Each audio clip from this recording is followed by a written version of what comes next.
বললাম না গাড়িটা আগে নিতে, আগে নাও। আরে ভাই কি করে আগে নিয়ে যাবো, গাড়ি খারাপ হয়ে গেছে তো। প্রবলেম দেখিও না, আগে গাড়ি ধাক্কা মারো, আগে নাও।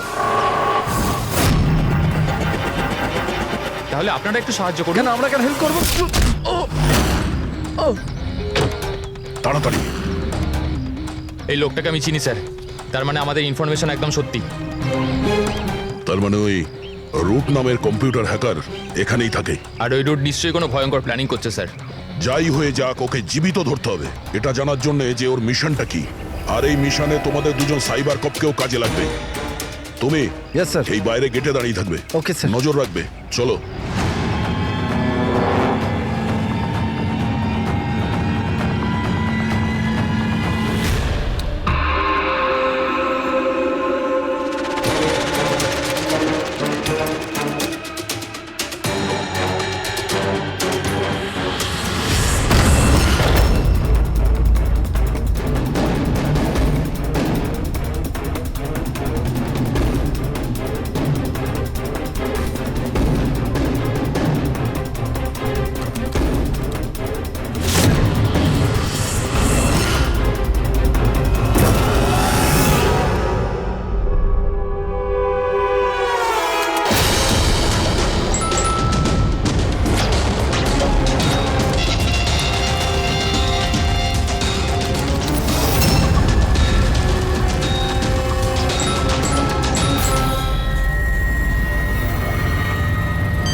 স্যার কেউ নেই।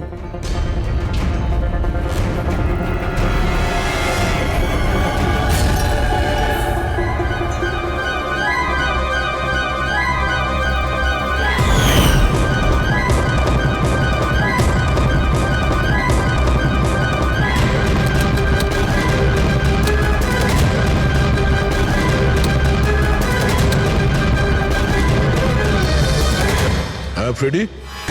স্যার সব জায়গা খুঁজে নিয়েছি, কেউ কোথাও নেই। খবর তো ভুল হবে না, এখানেই কোথাও হতে হবে। ঠিক আছে, দেখি।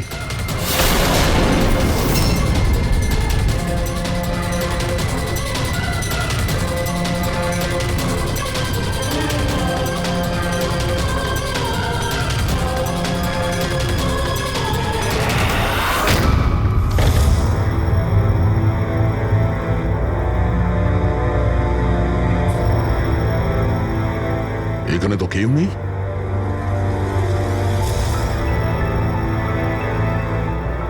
চেয়ার এখনো গরম আছে, মনে হচ্ছে এইমাত্র এখানে কেউ ছিল। তাহলে স্যার সময় মতো পালালো কিভাবে? স্যার আমরা তো বাংলোটার চারদিক থেকে ঢুকলাম, কাউকে তো এখান থেকে বেরোতে দেখিনি। স্যার হ্যাঁ, স্যার এই মনিটরটা দেখুন, এটা তো বাড়ির আশেপাশের ফুটেজ। ও আমাদের দেখে পালিয়ে যায়নি তো? হতে পারে, ও খুব একটা দূরে যায়নি। একটু এই জায়গাটাকে ভালো করে চেক করো। আর পুরবি, এই কম্পিউটারটা চেক করো, দেখো কি পাওয়া যায়। ততক্ষণে আমি গেটে গিয়ে দেখছি।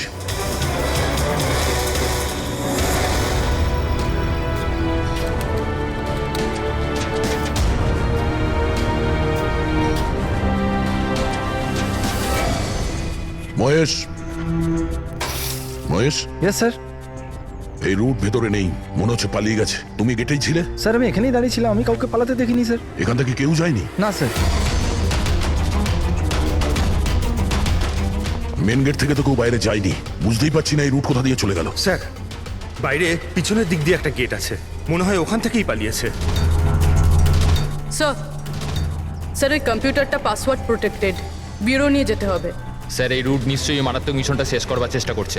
এই রুটকে যে কোনো ভাবেই খুব তাড়াতাড়ি খুঁজতে হবে। 1 মিনিট।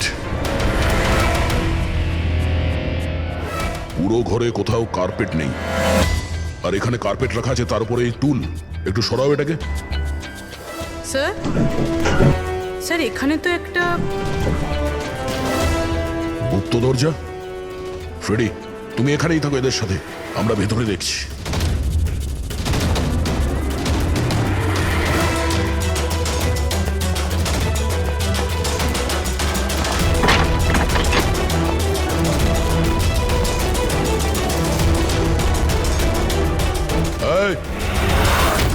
তোমার যা বলার আছে তুমি তো এখনই বলে ফেলতে পারো।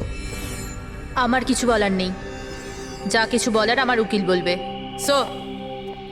স্যার আমরা এই রুটের কম্পিউটার সিস্টেম অ্যাক্সেস করে নিয়েছি আর এনক্রিপশনটাও সফল হয়েছে। জানতে পারলে কিছু? হ্যাঁ স্যার। স্যার এই গত কয়েকদিনে ইন্টারনেটে ভয়ানক কিছু ভিডিও পোস্ট করেছে স্যার। ডার্ক ওয়েবে স্যার। অ্যাকচুয়ালি ডার্ক ওয়েব ইন্টারনেটের এমন একটা কালো জায়গা স্যার, যেখানে সব অপরাধী নিজেদের সমস্ত বেআইনি কাজগুলোকে টেকনোলজির মাধ্যমে সফল করার চেষ্টা করে, যেমন অস্ত্র লেনদেন, কিডনি চুরি অথবা কাউকে মারার সুপারি। স্যার এমন কোনো কাজ নেই যেটা এই সাইটে হয় না। একটা কথা বুঝতে পারছি না, যখন সবাই সবকিছু জানে, সবকিছু এত খোলাখুলি হয়, তাহলে এটা আটকানোর জন্য আমরা চেষ্টা করি না কেন? স্যার এটা এত সোজা নয়। অ্যাকচুয়ালি এই সাইটে ঢোকার জন্য আমরা একটা কম্পিউটার সফটওয়্যার চাই, যেটা বাছা গোছা হাই প্রোফাইল অপরাধীদের কাছেই আছে। যেমন এই রুট। Yes sir. আর স্যার যেমন আমরা জানি যে ডার্ক ওয়েবে আইপি অ্যাড্রেস আর ইউজার আইডি এই দুটোই লুকোনো থাকে। দেখাও তো কোন ভিডিও পোস্ট করেছে এই রুট।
আরে এ তো কোনো ভূতের সিনেমার ভয়ানক সিন মনে হচ্ছে।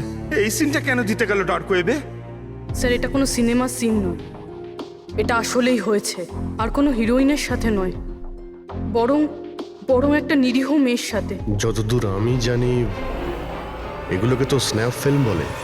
হ্যাঁ স্যার, এই ভিডিওর অনেক বড় ইন্ডাস্ট্রি আছে। এ মেয়েটাকে আমি জানি না। এর মৃত্যুর জন্য তুমিই দায়ী। না না স্যার, আমি কারোর মৃত্যুর জন্য দায়ী নয়।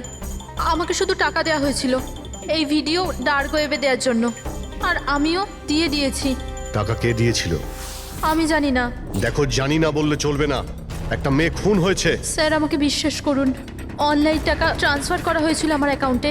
কে করেছিল আমি কিচ্ছু জানি না। যদি না জানো, জানার চেষ্টা করো। তুমি কম্পিউটারটা খুব ভালো করে জানো, তাই না? তাই এটা জানা তোমার পক্ষে অসম্ভব কিছু নয়। খোঁজ নাও। অভিজিৎ, যদি কেউ এই ধরনের ফিল্ম বানিয়ে আপলোড করে, তাহলে খুব তাড়াতাড়ি তাদের কাছে পৌঁছতে হবে, যারা এই মৃত্যুর খেলা খেলছে। একটা কাজ করা যাক, এই মেয়েটার ছবি সমস্ত পুলিশ স্টেশনে পাঠিয়ে দিই। একবার যদি জানতে পারা যায় মেয়েটা কে, তাহলে ব্যাপারটা ক্লিয়ার হয়ে যাবে।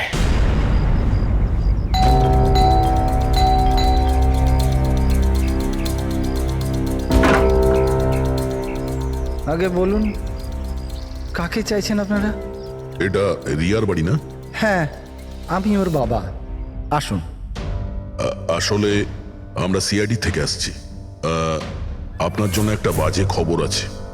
আপনার মেয়ে রিয়া আর এই পৃথিবীতে নেই। হ্যাঁ জানি, কিন্তু ওর মৃত্যুর 10 দিন পরে আপনারা কেন বলতে এসছেন এসব? আপনি জানেন যে আপনার মেয়ে রিয়া মারা গেছে? আপনি ওই গাড়ি অ্যাক্সিডেন্টের ইনভেস্টিগেশনের জন্য এসছেন তো? তাহলে আপনারা এটাও নিশ্চয়ই জানবেন যে রিয়ার ফিউনারেল হয়ে গেছে। এক মিনিট, আপনি কোন কার অ্যাক্সিডেন্টের কথা বলছেন? ওই তো যেটাতে আমাদের রিয়া চলে গেল, শেয়ার ট্যাক্সিতে ওরা পুনে যাচ্ছিল। না না, রিয়ার মৃত্যু কার অ্যাক্সিডেন্টে হয়নি। এটা কি বলছেন আপনি? এক মিনিট, এটাই রিয়া তো? হ্যাঁ এই তো রিয়াই তো। অ্যাক্সিডেন্টের দিন ও তো এই জামা কাপড়ই পরেছিল। এক মিনিট, মনে হচ্ছে কোনো কনফিউশন আছে। আপনি একটু বলুন যে আপনার মেয়ে রিয়ার কার অ্যাক্সিডেন্ট কিভাবে হয়েছিল? শেয়ার ট্যাক্সি করেও পুনে যাচ্ছিল, আরও 7 জন ছিল ওর সাথে। তারপর রাস্তাতেই ওদের গাড়িটার ভয়ঙ্কর অ্যাক্সিডেন্ট হয়ে যায়। পুরো গাড়িটাই ভয়ঙ্কর আগুনে পুড়ে যায়। মৃত ব্যক্তিদের তো মুখটাও ভালো করে চেনা যাচ্ছিল না। তাহলে আপনারা রিয়াকে কি করে চিনলেন? ওর জিনিসপত্র দেখে আমরা ওকে চিনতে পেরেছিলাম। আপনারা এটা বললেন না যে এই ছবি কবেকার?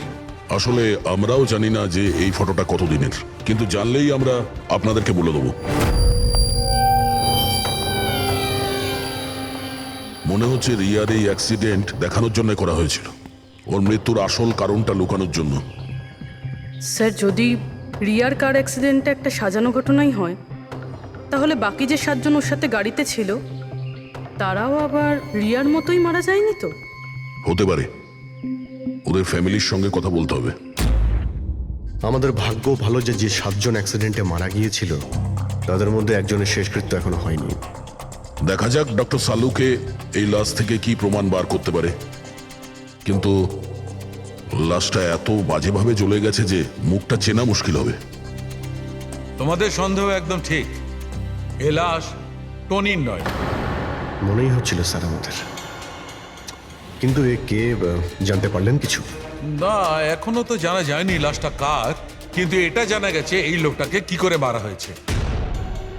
আমি এই বডিটা স্ক্যান করেছি, তখন জানতে পেরেছি যে এর পেটে ছুরির গভীর ক্ষত আছে। ছুরি দিয়ে? হ্যাঁ, ছুরির। আর আমার মনে হচ্ছে যে ওই ছুরির আঘাতেই এর মৃত্যু হয়েছে। মানে একজনকে ছুরি দিয়ে খুন করা হয় আর তাকে টনি বলে এদের মধ্যে ঢুকিয়ে দেওয়া হয়েছে। ওই গ্যাং আসলে কি করতে চাইছে? আর এই লোকটার মৃত্যু 3 সপ্তাহ আগে হয়েছে। ও, এই কার অ্যাক্সিডেন্ট হয়েছে 10 দিন আগে? সেটাই তো। তার মানে কারটা যখন পোড়ানো হয়েছিল তার আগেই এই লোকটার মৃত্যু হয়েছিল। 3 সপ্তাহ ধরেও লাশটাকে রেখে দিয়েছিল যাতে ওই গ্যাং এই ভয়ানক খেলাটা খেলতে পারে। আচ্ছা দয়া, আমরা একটা কাজ করি, যেখানে অ্যাক্সিডেন্ট হয়েছিল আমরা সেখানে যাই আর খোঁজ নিয়ে দেখি এক্স্যাক্টলি কি হয়েছিল ওখানে। আমি তো মজা করে গাড়ি চালাচ্ছিলাম স্যার, আর রেডিওতে গান শুনছিলাম। তখনই হঠাৎ আমি জোরে একটা আওয়াজ শুনলাম। আমি সঙ্গে সঙ্গে আমার গাড়ি থেকে বেরোলাম আর দেখলাম যে আমার সামনের একটা গাড়িতে দাউ দাউ করে আগুন জ্বলছে। আমি বুঝতে পারছিলাম না যে আমি কি করব। আচ্ছা, এই ঘটনাটা কখন হয়েছিল মনে আছে তোমার? স্যার, আমার মনে হয় হয়তো বিকেল 5টার সময়। হ্যাঁ, এটা কি করে হতে পারে? স্যার, এক সেকেন্ড। স্যার, এই টোল ট্যাক্সের ফুটেজটা দেখুন। এখানে তো গাড়ি 3:30টার সময় ক্রস করেছিল, তাহলে এই জায়গাটা ওখান থেকে 20 কিলোমিটার দূরে স্যার। কিন্তু 20 কিলোমিটার রাস্তা অতিক্রম করতে 1.5 ঘন্টা তো লাগার কথা নয়। আর রাস্তাতে কোনো ধাবা বা হোটেলও নেই যেখানে কিছু খাওয়ার জন্য নেমেছিল ওরা। এক্স্যাক্টলি, ঠিক মতো হলে গাড়ি এখানে 4টের সময় পৌঁছে যাওয়ার কথা, কিন্তু এখানে অ্যাক্সিডেন্ট হয়েছে 5টার সময়। তার মানে এই অপরাধ এই 1 ঘন্টার মধ্যেই হয়েছে। মানে গাড়িটাকে ওই সময় কোথাও নিয়ে যাওয়া হয়েছিল আর ওদের সবাইকে নামিয়ে গাড়ির মধ্যে 7টা লাশ রেখে দেওয়া হয়েছিল। আর তারপর গাড়িটা এখানে এনে ব্লাস্ট করিয়ে দেওয়া হয়েছে। এটা একটা প্ল্যান ছিল। স্যার, স্যার আমার মনে হয় ওদেরকে সেখানেই নিয়ে গেছে যেখানে ওই রিয়াকে নিয়ে গেছিল স্নাফ ফিল্ম বানানোর জন্য। জায়গাটা আমাদের খুব তাড়াতাড়ি খুঁজতে হবে। পুরবী SMS পাঠিয়েছে, কোনো গাছের ছবি। হ্যাঁ পুরবী। স্যার, আমি যে গাছটার ছবি পাঠিয়েছি আপনাকে, এটাকে মোরিঙ্গা অ্যালোফেরিয়া বলে স্যার। হ্যাঁ, স্যার, ঠিক এইরকম গাছই রিয়ার ফুটেজেও ছিল স্যার। এই দেখুন স্যার ওই ফুটেজেরই একটা স্ক্রিনশট পাঠাচ্ছি। স্যার এই গাছটা মহারাষ্ট্রের দুটো জঙ্গলে পাওয়া যায়। এটা তো এক্স্যাক্টলি ওই রকমই গাছ। মহারাষ্ট্রের দুটো জঙ্গলে? কোন কোন জঙ্গলে? স্যার একটা জঙ্গল যেটা নাসিকের কাছে, আর দ্বিতীয় জঙ্গলটা যেখানে অ্যাক্সিডেন্ট হয়েছে সেখান থেকে 1 ঘন্টার দূরত্বে। আর ওই জঙ্গলটার নাম হলো প্রিফিক্স ফরেস্ট। নিশ্চয়ই এর মৃত্যুর খেলাটা প্রিফেক্ট জঙ্গলেই হয়েছে। তবে প্রিফিক্স ফরেস্ট তো একটা বড় জঙ্গল, ওখানে খোঁজা তো অত সহজ নয়।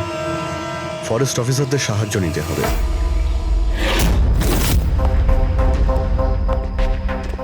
এই জঙ্গলে এই সমস্ত হচ্ছে, বিশ্বাসই হচ্ছে না। আপনাদের ইনফরমেশন কি একেবারে সত্যি অফিসার? দেখুন, আমরা শিওর না হলে তো এখানে আসতামই না, তাই না? আচ্ছা, আপনি বলুন যে কয়েকদিনের মধ্যে এরকম কোনো ঘটনা আপনারা দেখেছিলেন বা শুনেছিলেন? জঙ্গলের মধ্যে কিছু হয়েছিল? একদম নয়। আর এরকম কিছু হলে আমাদের নিশ্চয়ই চোখে পড়তো সেগুলো। ঠিক আছে, কোনো ব্যাপার না। যাই হোক, নিজেদের নিশ্চিন্ত হওয়ার জন্য আমরা একবার জঙ্গলে যাব। স্যার, এমনিতে স্যার আপনারা কি পুরো জঙ্গলটা দেখতে চাইবেন? কারণ অনেক বড় এই জঙ্গলটা, এতে অনেকটা সময় লাগতে পারে। না না, আমরা পুরো জঙ্গলটা দেখতে চাই না। আমাদের জঙ্গলে সেই জায়গাতে নিয়ে চলুন যেখানে কেউ যাতায়াত করে না, কারণ প্রায় এই ধরনের জায়গাতেই অপরাধীরা অপরাধ করে। Okay officer. বিনোদ, মেঘনা, এনাদেরকে ওই জঙ্গলের ওই অংশগুলো দেখানোর দায়িত্ব তোমাদের, ঠিক আছে? হ্যাঁ sir. Yes sir. Sir 1 second. Sir এটা দেখুন, এটা হচ্ছে জঙ্গলের সবচেয়ে ঘন এবং নিস্তব্ধ জায়গা। আমার মনে হয় আমাদের এখান থেকেই শুরু করা দরকার। ঠিক আছে, দেখি।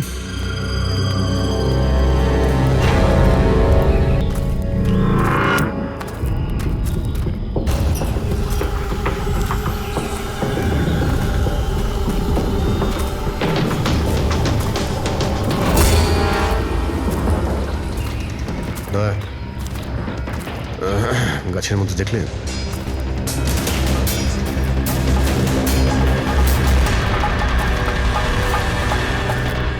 ছোট্ট ক্যামেরা। মানে আমরা সঠিক জায়গাতেই এসেছি।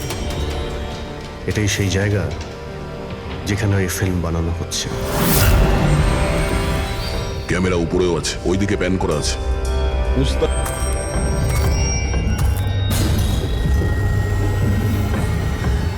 দেখো, যদি ক্যামেরা থেকে কিছু জানতে পারা যায় ওদের আস্তানার ব্যাপারে। না অভিজিৎ, এ তো হাই অ্যান্ড ওয়্যারলেস ক্যামেরা। এর থেকে জানা মুশকিল যে এর মধ্যে যে স্টোরড ফুটেজ আছে সেটা ব্রডকাস্ট কোথা থেকে হচ্ছে। আর এই জঙ্গলে জানি না আর কত ক্যামেরা আছে। দেখা যাক, এরপর কোনো ক্যামেরা পেলে হয়তো সেটা থেকে জানতে পারবো।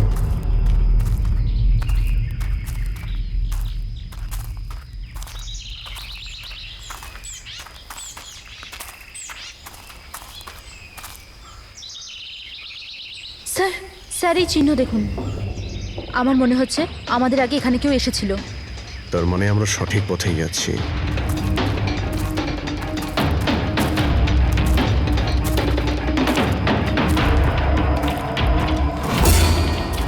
স্যার এই চিহ্নগুলো এখান অবধি রয়েছে।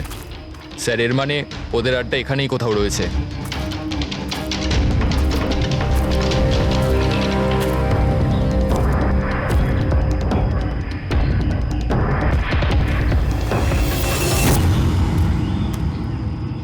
স্যার, স্যার তাড়াতাড়ি আসুন। এই, এক মিনিট স্যার। 1 সেকেন্ড। ভয় পেও না, আমরা সিআইডি অফিসার্স। ওঠো। উঠে এসো। ওঠো ওঠো। স্যার আপনারা সিআইডির লোক, আমাকে বাঁচান স্যার।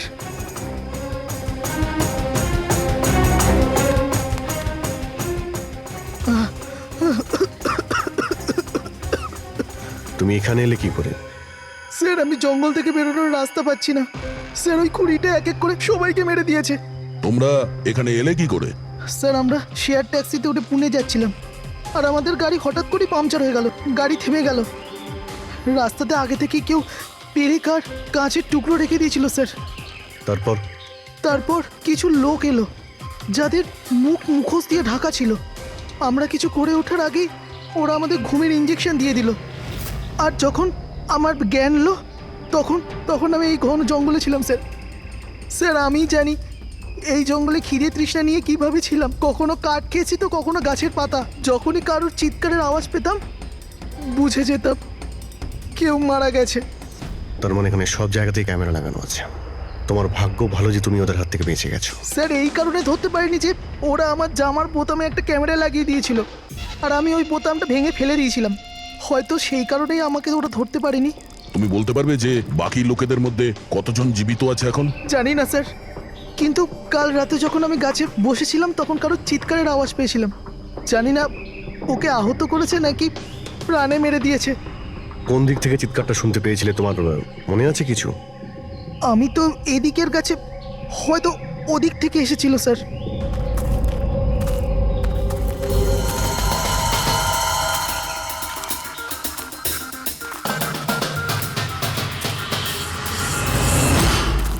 স্যার, রক্ত।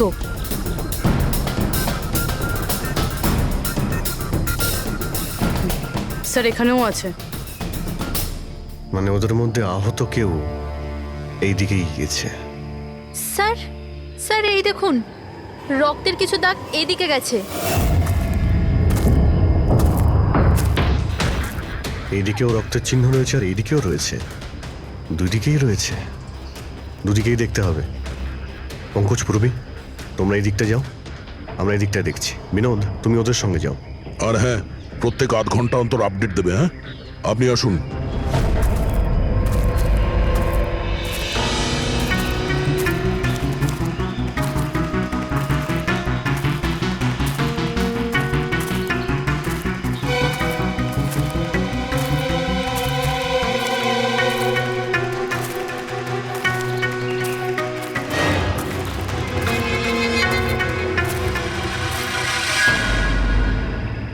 এক মিনিট, ওটা কি?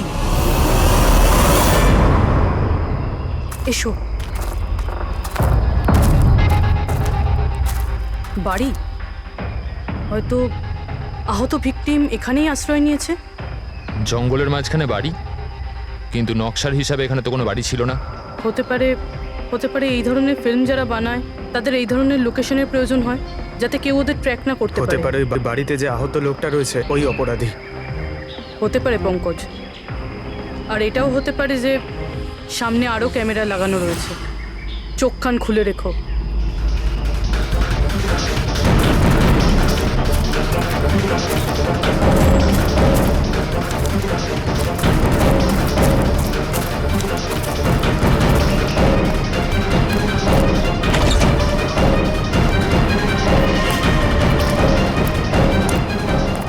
পঙ্কজ, টর্চ।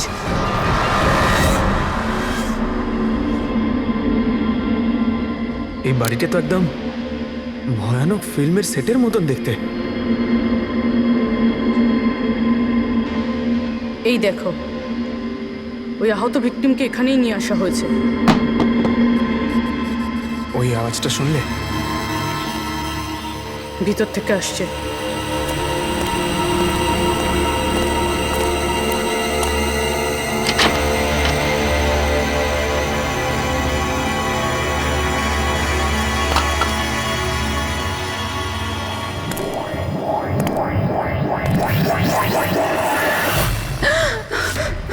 না, ছেড়ে দাও আমাকে যেতে দাও।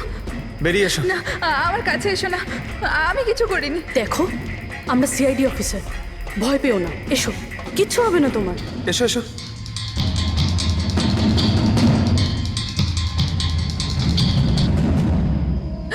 ও এখানেই আছে, ও এখানেই আছে।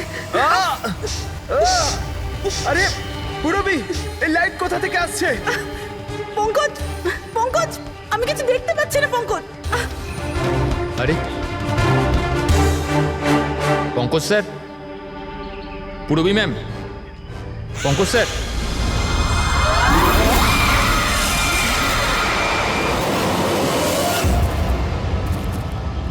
স্যার, রক্তের দাগ তো এখানে এসে শেষ হয়ে গেছে। কিন্তু এটা কি করে হতে পারে? আহত যদি কেউ এই পর্যন্ত আসে, তাহলে এখান থেকে হঠাৎ করে অদৃশ্য হয়ে গেল কি করে? হতে পারে ও অপরাধীর হাতে ধরা পড়ে গেছে এখানে এই পয়েন্টে পৌঁছানোর পর। হতে পারে, জানি না মোহিত ছাড়া আর কেউ এখানে বেঁচে আছে কিনা। 1 ঘন্টা হয়ে গেল, পুরবী আর পঙ্কজের এলো না, কোনো ফোন কল এলো না।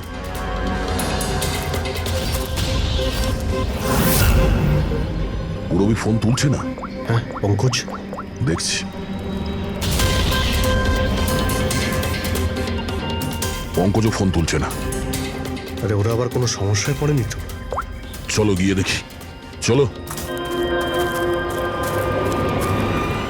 এইদিকে রক্ত আছে মানে এইদিকেই গেছে।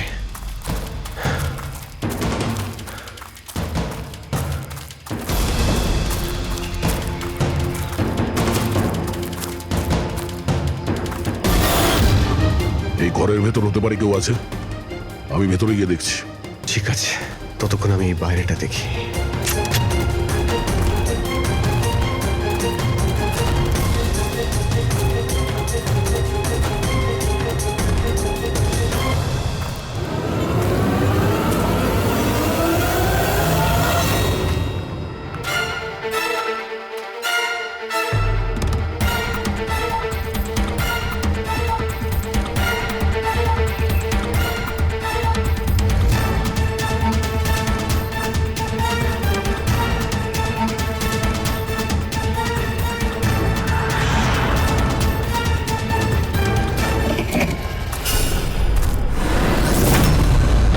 এ তো পঙ্কজের ব্যাগ।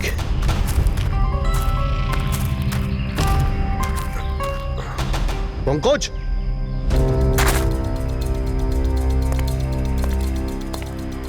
পঙ্কজ,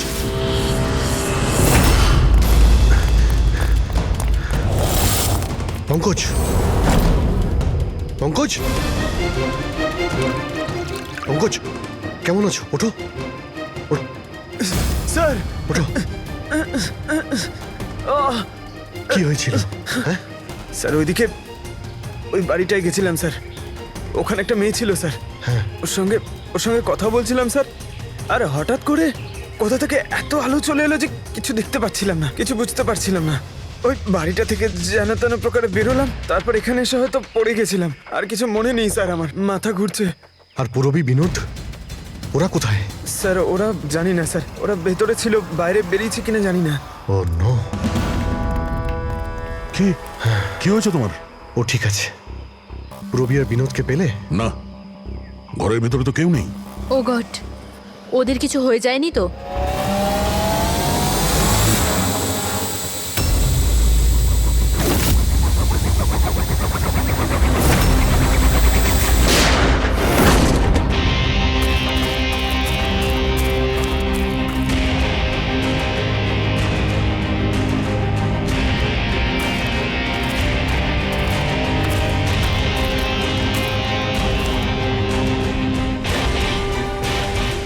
ব্যাপারটা তো খুব জটিল হয়ে যাচ্ছে।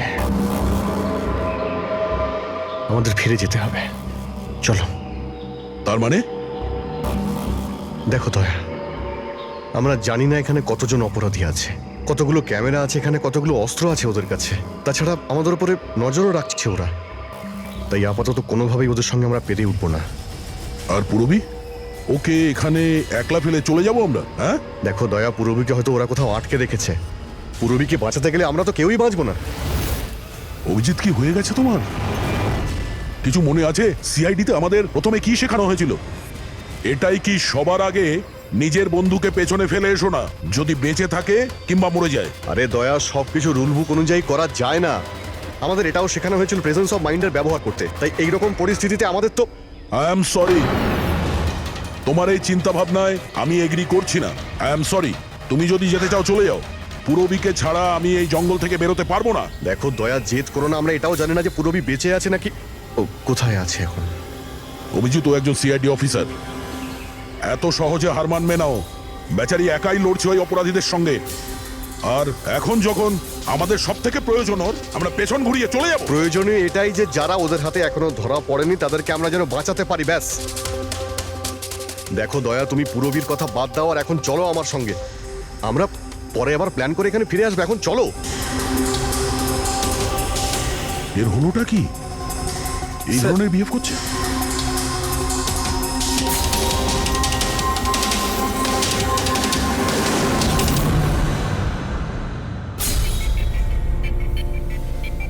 সিআইডির ইতিহাসে এই প্রথমবার হলো বোধহয় যে সিআইডি কারো কাছ থেকে ভয় পেয়ে চুপচাপ পালিয়ে গেল। হ্যাঁ ডক্টর, পৌঁছে গেছেন আপনি? হ্যাঁ, ওই জাংশনেই থাকুন, আমরা আসছি ওখানে। আরে সালুঙ্কি স্যার, আপনি এখানে? আমি এখানে। আসুন স্যার। আরে আরে তোমার কি মনে হয়েছিল আমাদের অফিসার পূরবীকে জঙ্গলে রেখে আমরা এখান থেকে চলে যাবো? হ্যাঁ, তাহলে আপনারা দয়া স্যারের ঝগড়া? মিথ্যে ছিল। যখন অভিজিৎ ওখানে ক্যামেরা দেখলো তখন আমাকে ইশারা করেছিল। জানেন এখানে কতগুলো ড্রোন লাগিয়ে রেখেছে আমাদের উপর নজর রাখার জন্য। যে লোকটা ওই ক্যামেরা দিয়ে আমাদের উপর নজর রাখছিল ওর চোখে ধুলো দেওয়ার প্রয়োজন ছিল, সেই কারণে। ওরা নিশ্চয়ই এখন ভাবছে যে আমরা জঙ্গল থেকে চলে গিয়েছি, তাই রিল্যাক্সও হয়ে যাবে। ওদের উপরে অ্যাটাক করার এটাই ভালো সুযোগ। অভিজিৎ, এই নাও, এইটা তুমি চেয়েছিলে। এটা আবার কি ডিভাইস স্যার? এটা হচ্ছে জ্যামার। আশেপাশে এই এরিয়ায় যত ক্যামেরা আছে সব জ্যাম হয়ে যাবে। আর ওরা আমাদের উপরে নজর রাখতে পারবে না। আর এই ড্রোন, এই ড্রোনের মধ্যে যে ক্যামেরা লাগানো আছে ওর রেঞ্জ 7 কিলোমিটার মাত্র। কিন্তু ব্যাটারি তো শেষ হয়ে আসছে। তার মানে যদি আমরা এটাকে না ধরতাম তাহলে আবার ওদের আস্তানায় ফিরে যেত এটা ব্যাটারি চেঞ্জ করার জন্য। একটু আইপ্যাডটা বার করো, ম্যাপটা বার করো ওর থেকে। এই যে, এটাই হচ্ছে সেই জায়গা যেখানে আমরা ড্রোনটা পেয়েছিলাম। আর এর পাশেই ওই বাংলো, মনে হচ্ছে এটাই অপরাধীদের আস্তানা। তাহলে যাওয়া যাক, গিয়ে মুক্তি দিই পূরবী আর যারা বাকি বেঁচে আছে তাদের। চলো। না স্যার, আপনি মেঘনা আর মোহিত আপনারা এখানে থাকুন, আমরা যাচ্ছি।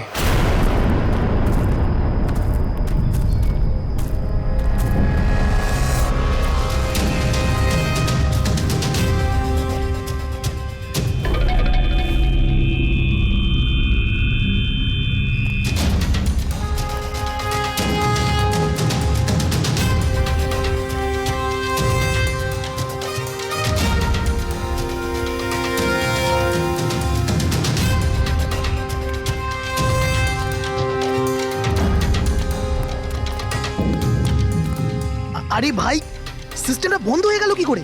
দেখ না একটু, ভিতর থেকে আওয়াজ বন্ধ কি আসছে। করে হলো পুরো সিস্টেম?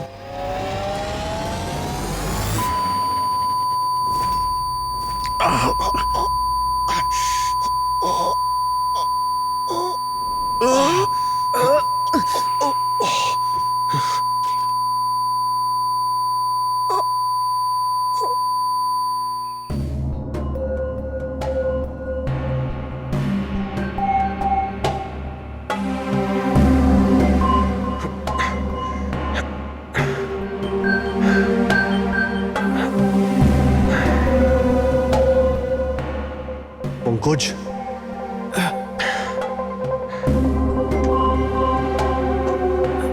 পঙ্কজ, আমাদের ওয়েলকাম জানানোর পুরো বন্দোবস্ত ওরা করে রেখেছিল। স্যার, এরা যদি আমাদের মারতে চাইতো তাহলে আগেই মারতে পারতো। আমাদের আমাদের মারতে গিয়ে কি এরা ভিডিও শুট করতে চায়?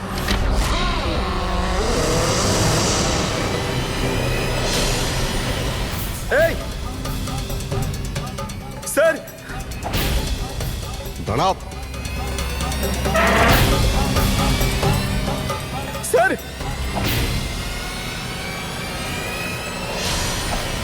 এটা আমি পঙ্কজ। পূরবী, তুমি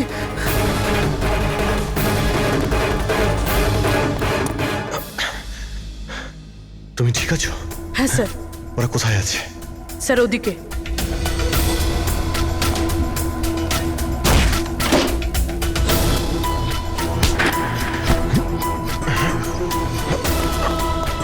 এই, এই,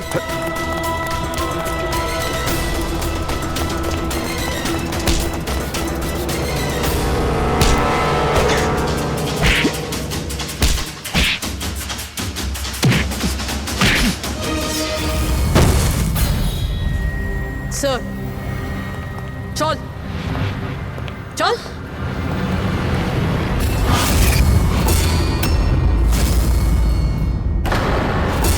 মেঘনা, তুমি? বাহ, আমরা তো ভাবছিলাম যে আমরা অপরাধীর চোখে ধুলো দিচ্ছি, কিন্তু কে জানতো যে আমরা অপরাধীকে সঙ্গে নিয়ে ঘুরছি। আপনারা এখানে কি করে? কে ছাড়িয়েছে আপনাদের? সিআইডিকে আটকে রাখা এত সহজ নয়। সুযোগ বুঝেই আমি ওই জানলাটা ভেঙেছি আর ওখান থেকে বাইরে বেরিয়ে গেছি।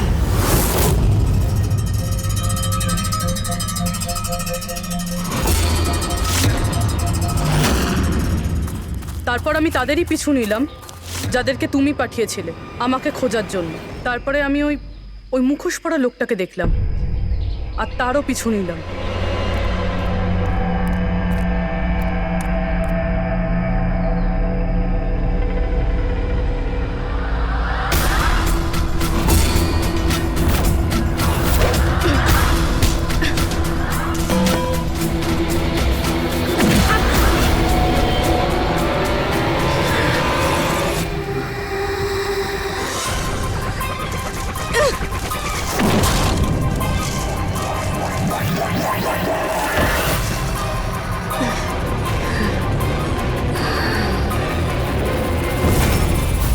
কিছুক্ষণ বাদে যখন আমার জ্ঞান এলো তখন আমি দেখলাম যে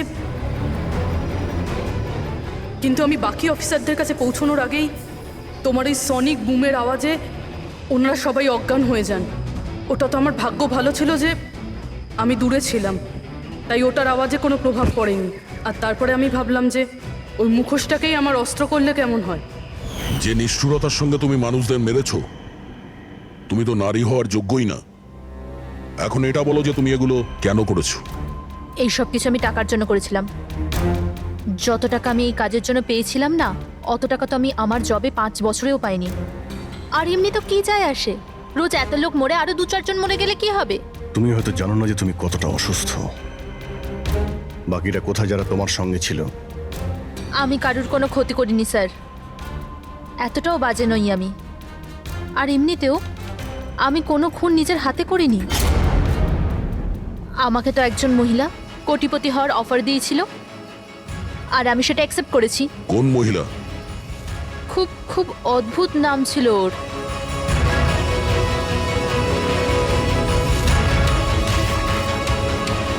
রুট। রুট?